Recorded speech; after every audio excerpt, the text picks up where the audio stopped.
everybody, welcome to our second art lesson where today we're going to be looking at shade. So I'm really excited about looking at shade because that's developing where we went with our line. So our line was just one straight line, and now it's almost like we're moving up in maths and we're doing area, so we're kind of colouring in more of the page in light and dark tones. We're going to look at lots of exciting different ways of doing that. Now before we start looking at shade, we're just going to have a quick look at what some people in this wonderful group in our wonderful class did last week, and we've got some amazing artwork that they have shared, and we have set up a sharing thread. We'll put the link in the chat so that then you can put up any artwork you've done during the lessons, because it is great to see. So thank you to those of you that have taken part in this. And let's have a look at both of them. They both look brilliant. I love how they've used different types of lines. So we've got all sorts of different directions with the lines. We've got curves, we've got diagonals, we've got straights in this first picture. This is beautiful.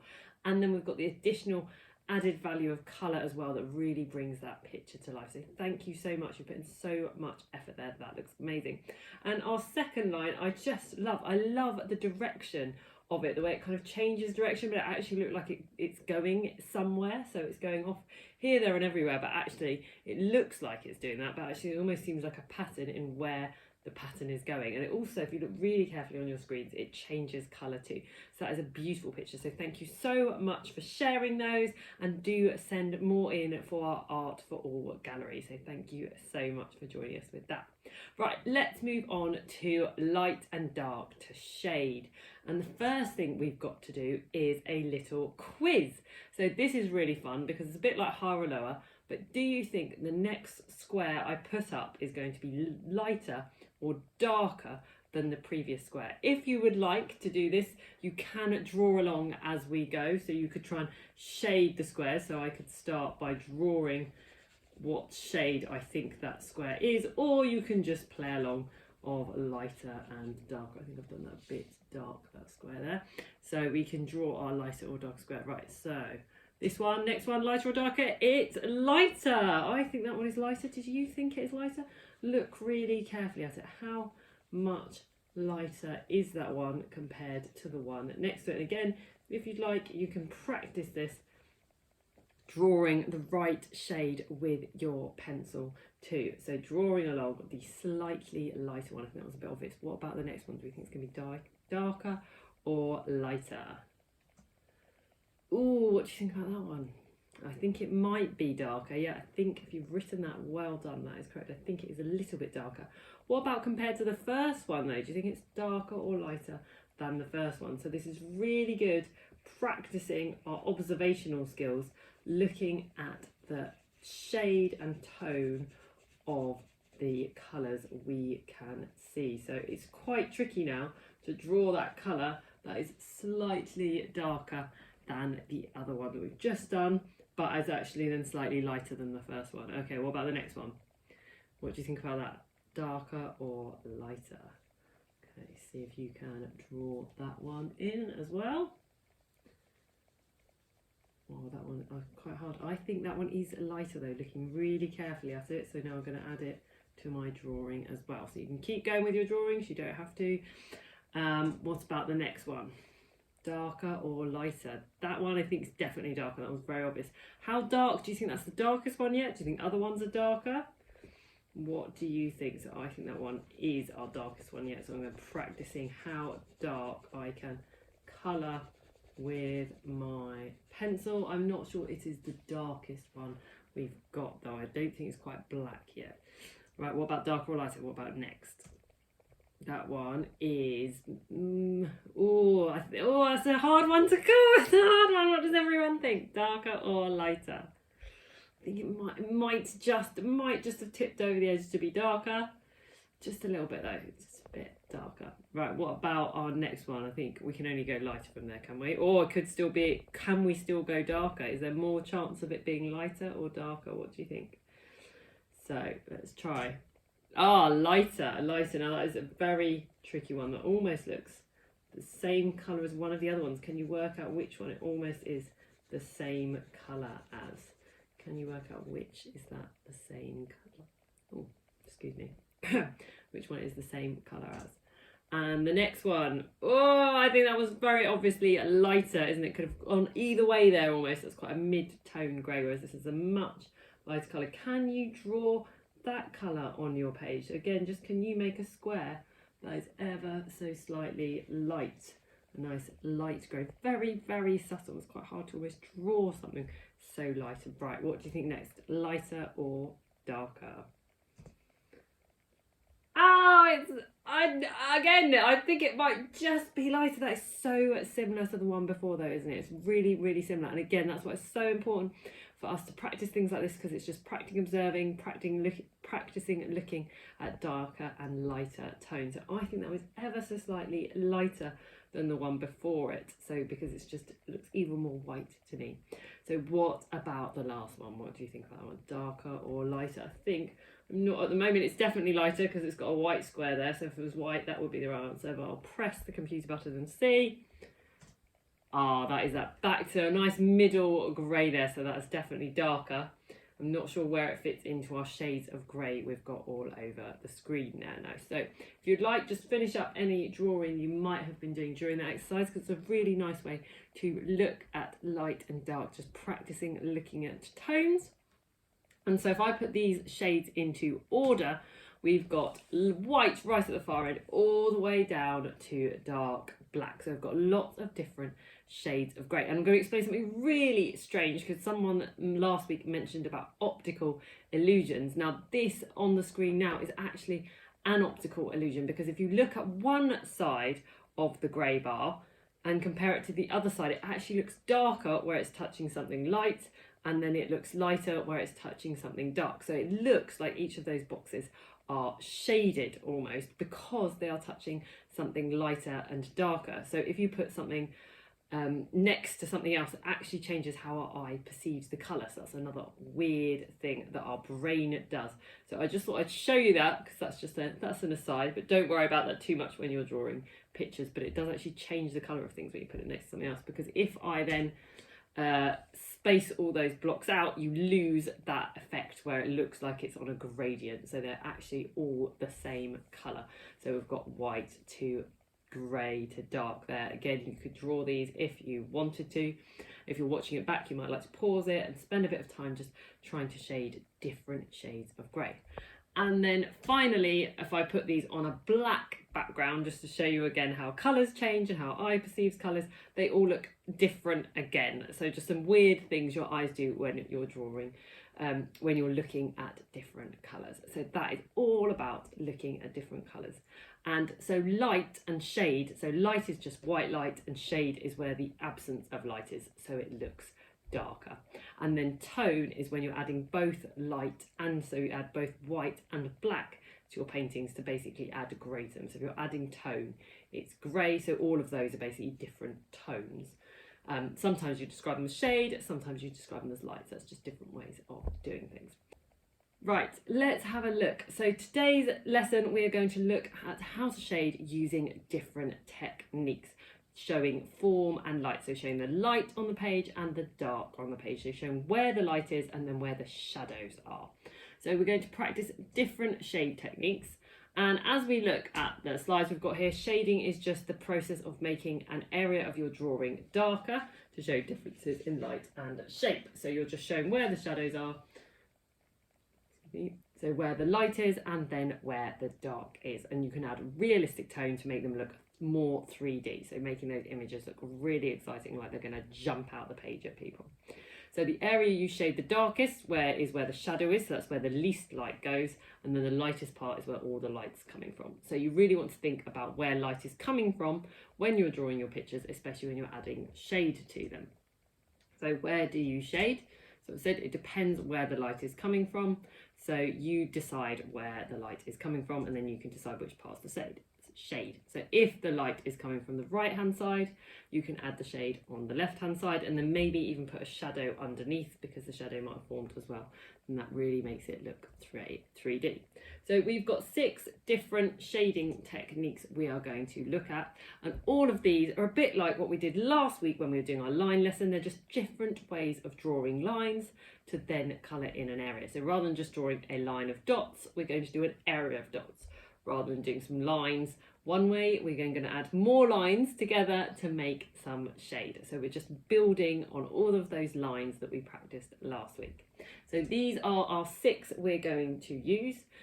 Can you tell which direction the light is coming from? That is correct. It's still coming from the right if you've got that right. Well done. And so our first method is hatching. So that's just using parallel lines and you draw them close together. So all you've got to do for this one is draw a circle and we're going to turn it into a sphere. So that's all you've got to do. So we're just going to draw our circle. Make sure we've got that on the screen there. So we're just going to draw our circle and then add our lines depending on where your light is coming from. Now for some strange reason I've got my light coming from that direction, so there's my light that's coming from that way. I have drawn a very egg-shaped circle. You might want to draw around something when you do this, and you can also decide how far apart or close together you draw your lines. In the middle here, my lines are far too close together, and on the outside they're a bit further apart, and also how far along your circle you're going to draw those lines. So just spend a bit of time doing that. In fact, I might even just do this drawing again because it has gone so egg-shaped. So if I draw lots of lines, just kind of a similar width part, yes, that looks, it's a bit neater now. I'm concentrating. So really concentrating on your art. You might, like I said earlier in the last lesson, you might want to turn me down so you don't have to listen to my talk, and you can put some nice music on that you like listening to, and then that can help you focus on your artworks as well. So that's why we kind of do a few techniques in our lesson, and then you can go off and do one yourself. And again, I've got the light coming from the same direction, so it depends where you'd like your light to come from. So think about that when you're doing your drawing. Right, let's try another technique for shading now. So cross hatching. So that's very similar to hatching, but this time we're going to do both horizontal and vertical lines, whichever way you're doing it. So the closer your lines are, the darker they're going to be. So very simply, so you can see that on the screen there. So let's have a go at drawing that. So again, I'm going to start with my circle. If you've got something to draw around, you can do, and we do have all of these worksheets on Twinkle for you to use as well. Now, interestingly, if I look very closely at where they've done this, they haven't actually done all straight lines, thanks to doing all our pattern focus last week, because I'm looking at those patterns really closely, and they actually have a slight curve to them. So I'm just going to add in that curve to those lines as I'm drawing them. I'm drawing them quite close together. I kind of want them to get closer as I get nearer the back here, because I feel like the back is a lot darker because that's furthest from the light, whereas at the front here it's going to be much more spaced out. So I'm going to kind of just do a couple in there at the front, and then I have cheated a bit there because I've actually drawn slightly lighter lines, and then I'm going to do my cross hatching, so I'm going to do some the other way as well. So that is another method. So this is building on our patterns from what we did last week to then add in to make our 3D shape. So there we go. So that's our 3D ball there using cross hatching. So again, spending a bit of time on doing this. So well done if you've got that far. Right, let's try. Are you ready for another one? Contour hatching. Contour hatching uses lines that follow the shape of the object. So this one we did, if you looked, you can make your lines a bit straighter. I've kind of already cheated a bit and done this. So you have to start with less lines and then build them up. But this is contour hatching. So it's following the contours around your object. So if you've been doing any of Chrissy's live lessons, you might have been learning all about contours. And so as you can see, as I'm drawing this, I'm going to follow the shape of the ball rather than just following straight and vertical lines. So looking at those patterns really, really closely. So well done if you've done those. Again, you might like to practice doing them closer together and further apart, depending where the light comes. So adding in a bit more. So I'm going to add, actually, I'm just going to add some small ones at the back here. My pencil is not very sharp. So So it's a bit rougher than yours, I'm sure, are going to be. So yours is going to be really good. Drawings, don't forget to share them in our sharing thread because it's so fabulous to see what you've all been up to. Right, our next ones. So practice, practice, practice. Keep practicing. So we can try another couple of techniques. So I've got 3 more there. So one is just doing those swirls, as you can see. So a bit like the one we showed at the start. You can see that swirly pattern there. So it's almost a squiggle. But again, thinking about like if you're doing big squiggles for less and closer squiggles for more shade, I really love this way of colouring. And thinking about all those ways that we did last time as well. So all those different marks we made when we did our pattern making, how you would do that with your bee. So how would you apply the different patterns we made last time. And dotting, so that's another way you can do it. So you can just sit and do lots and lots of dots. This is going to take me a while. So the closer your dots are, the darker it is, and then the further away they are, the lighter it is. And you've got to think again about where your light is coming from. So lots of close dots over here.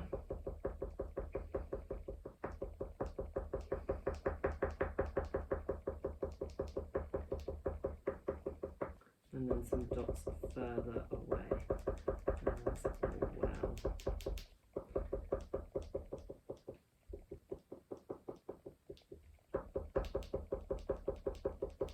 So that's doing that one. How are you? Which is your favourite again? So last week we spoke a lot about what your favourite patterns are. So again, you can think about which one of these techniques you like most. And that's what's always good to try different things out, because you might find or be surprised by enjoying one that you didn't think you'd enjoy or preferring how it looks.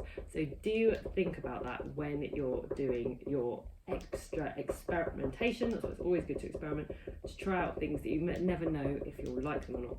So actually this dotty one, although at the start I was a bit like wasn't looking forward to it, actually quite pleased with how it's turning out. It has required a lot more effort than my squiggling one, but I could sit here all day. And what's quite fun about the dotty one as well is that's how most printed images are formed. So if you get a microscope and look on a printed image, it's actually made up a series of dots, and normally they come from your printer as cyan, magenta, and I can't remember the other one, yellow, cyan. Anyway, blue, pink and yellow, but they have printer names. You all know the name of your printer ink, I bet you do. So that's all they do is print a series of dots. And that's the same. So if you ever get a microscope, if you've got a microscope at home and look at like a printed book, you'll be able to see all the dots where they've printed it. And they just put the dots closer together if they want something darker, and further apart if they want something lighter.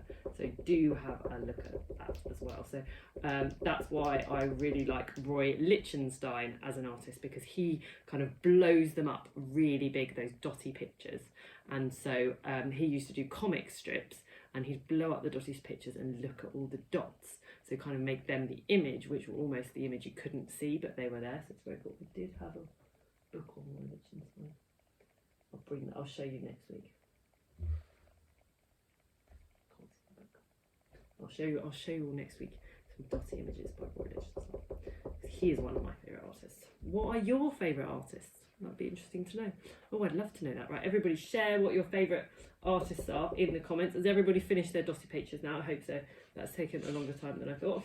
Right, I'm going to stop dotting now.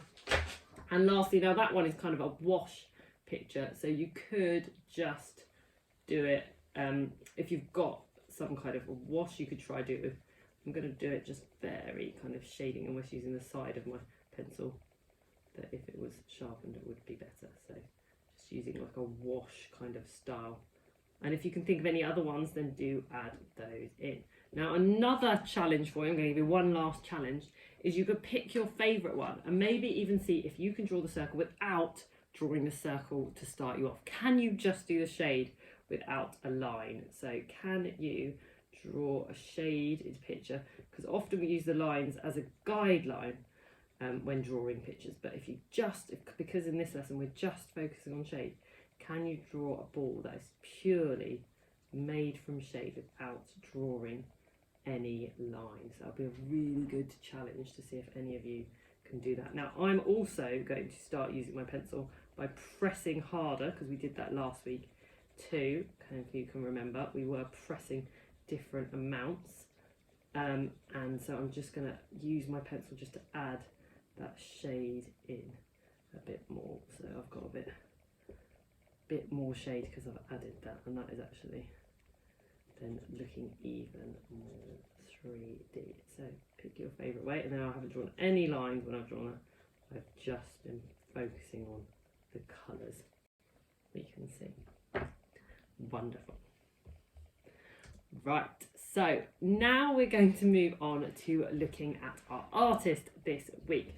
So I haven't looked at Roy Lichtenstein, I'm going to save that for another one, because as I said, he's one of my favourite artists. We are going to look at Georgia O'Keeffe.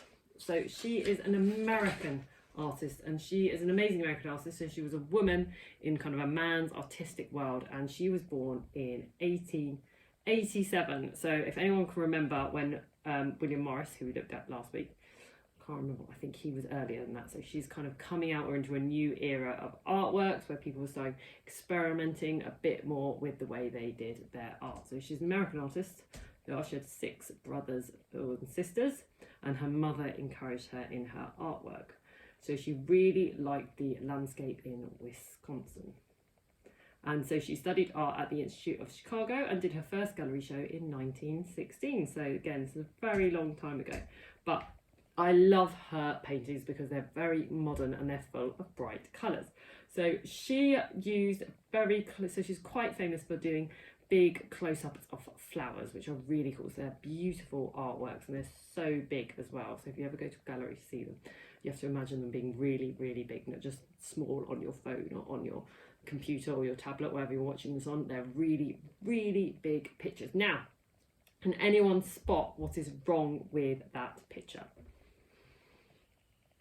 Can you work it out? Okay, so see if you can write what's wrong with the picture. Well, the problem with that picture is I have removed all the colour from it. So I have copied that picture, but I have taken the colour away. Now, can anyone think why I have done that? Why have I taken the colour out of this artist that we're supposed to be looking at?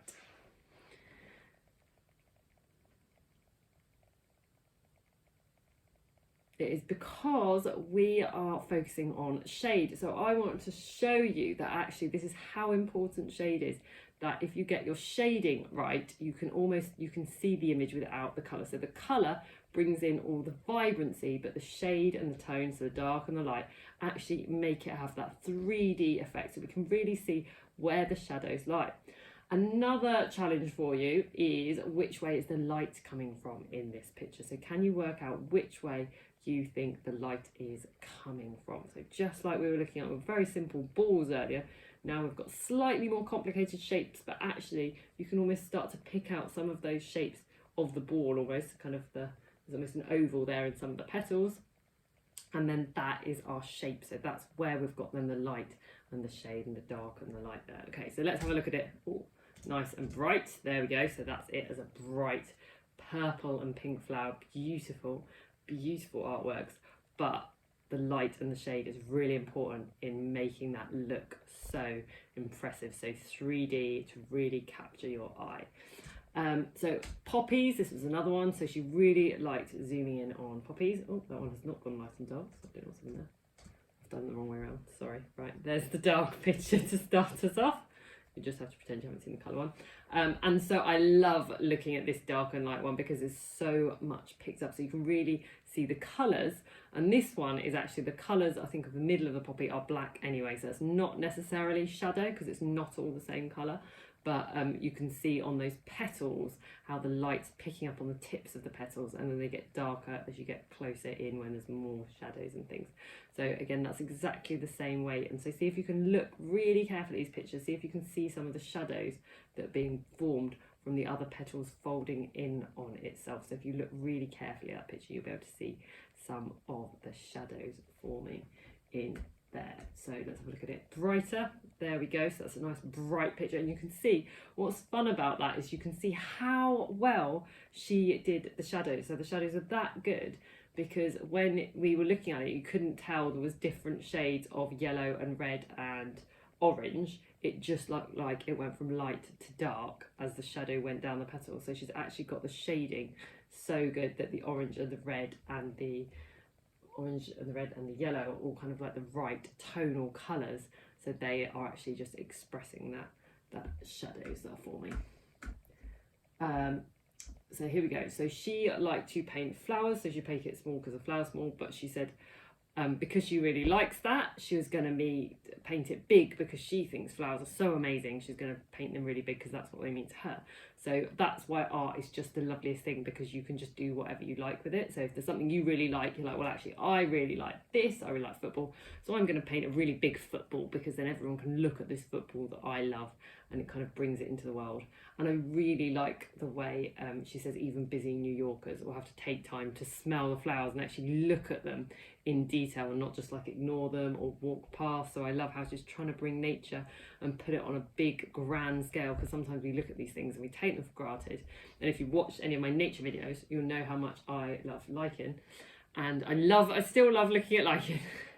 But lichen is this really small kind of thing that everybody ignores and nobody knows what it is, and you just kind of get it on pavements and in churchyards and on old houses, but actually it's amazing when you look at it. So maybe my challenge will have to be to paint some lichen really, really big.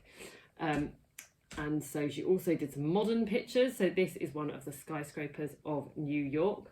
And so you can see there's quite a big difference between the light and the shadow, the dark and the light there, to try and show those impressive skyscrapers. And I quite like this picture in contrast to all the flowers we were just looking at, because as we talked about, flowers are these really natural forms, and New York doesn't really have that much kind of nature. It's got Central Park, but otherwise it's just buildings.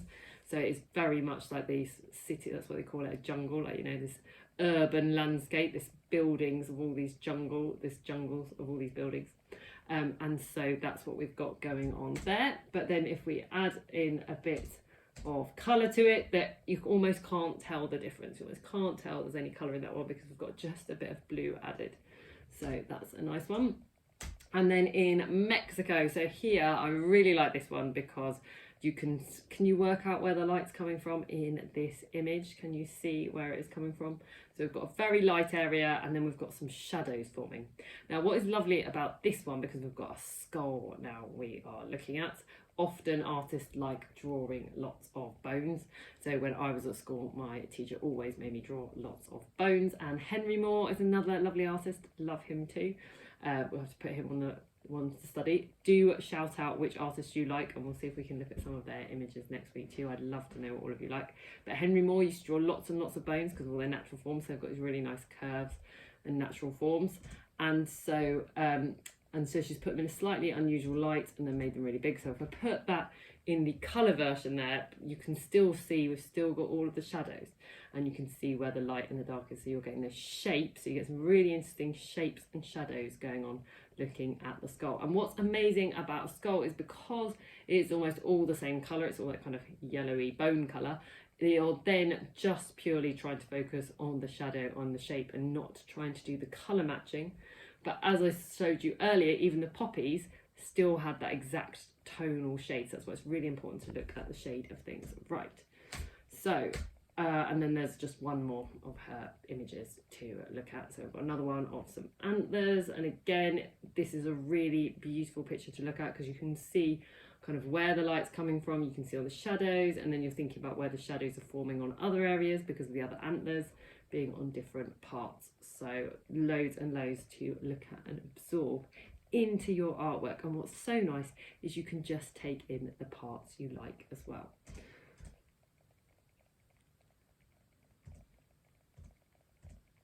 So finally she lost her eyesight, so it was very sad. So she knew what she kind of wanted to paint, but she couldn't. And then, like I said, she's one of a pioneer of American modern art. So remember, this was 100 years ago that she was doing these really big, they're very bright and vibrant paintings. So it really is, so I think they look quite modern now, but actually they're 100 years old, so they're actually quite old pictures. But there you go. So that's Georgia O'Keeffe. Right, our final challenge for you is to draw a shaded object. So what I'd like you to do for this one is pick an object, and I have said try and do it all the same colour so you can focus purely on the light and shade. You don't have to, but if you start adding patterns in, we're going to do that next time where we add all of this together. So at the moment we just want to focus on light and shade rather than trying to add anything extra into our pictures. So if you just have it all the one colour, then you can just focus on where the light and the shadow is rather than trying to colour match. But if you'd like to add in colour afterwards, do not let me stop you, okay? So these are your artworks, and just pick anything. So you can pick whatever you like. You can pick a chair, you can pick a shoe, you can pick a spoon, just pick something you use. And then think about what technique you would like to use. So pick one of the 6 we used, maybe try your own one. So how are you going to make the dark and the light? Can you do it by cross-hatching? Can you do it by dotting? Which way are you going to do it? And then do you want to pick a really simple object, like maybe a ball? So you could just go and pick a football or a ball, or do you want to pick something a bit more complicated with a lot more lines? So some really simple idea for you might just be a piece of fabric, so you can just put that down and then really focus on all the different lights and shades you've got in it, and think really carefully about where the lightest areas are and where the darkest areas are. And then the trickiest challenge for you is, could you draw it without even drawing any lines? Can you just focus on the shade to draw your picture? So a couple of examples of objects you could try and draw. So this is a cube from Twinkle. So there's loads of different cubes you can make. So maybe if we're doing a bit of maths lesson, you might like to make a few objects and draw one of those. So you see if you can see the shadows differently on that. So see if you can see whether you've got darker areas where it's in shade, and then lighter areas from where the light is coming from. So you've got darker areas and then lighter areas, so drawing something like that. I also found this bowl earlier, so that has got it's all the same colour, so it's got some lighter areas and some darker areas, so we can zoom in on that and see if we can draw the areas of that. So I can see kind of the light reflecting, and then we've got the area of shadow, and then also because we've got the bumps, that kind of adds an extra shadow. So it's quite a simple thing to draw, but it's entirely up to you. And this is the time in the art lesson where you just get to sit and focus on your art. So take as long as you like. You don't need to listen to me, or you can just listen to this video on repeat if you want while you're doing it.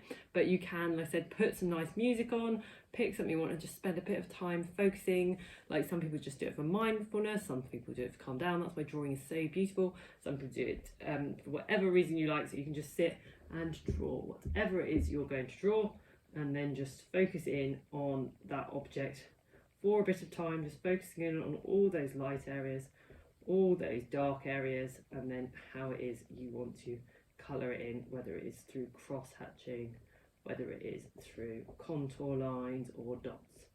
So thank you all so much for joining me this week. That is absolutely amazing. It's so good to have you all here doing art together. It's just wonderful. I love seeing all your artworks though, so it's so good having you along.